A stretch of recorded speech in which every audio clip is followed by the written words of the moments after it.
আল্লাহর কসম করে বলি, যে সমস্ত নারীরা স্বামীকে অভিশাপ দেয়, ও মরে গেলেই বাঁচতাম, ওরে ছেড়ে দিলি বাঁচতাম, ওর পালে এসে শান্তি হলো না, আমার কপালে সুখ হলো না, বড়া পড়া মরে না কেন, বড়া পড়ার সংসারে এসে সুখ হলো না, এই হারামজাদার সংসারে এসে সুখ হলো না, আল্লাহর কসম করে বলি, যে সমস্ত নারীরা স্বামীকে অভিশাপ দিবে ইয়াউমুল কিয়ামতের ময়দানে বিনা হিসাবে তারা জাহান্নামে প্রবেশ করবে। জোরে বলেন আল্লাহু আকবার।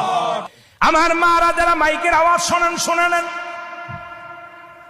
যত আপনার নামাজ, আপনার রোজা, আপনার হজ সবকিছু বরবাদ হয়ে যাবে যারা স্বামীকে লানত করবেন, স্বামীকে যারা অভিশাপ করবেন, স্বামীর বিরুদ্ধে অভিযোগ করবেন, স্বামীর প্রশংসা করবেন।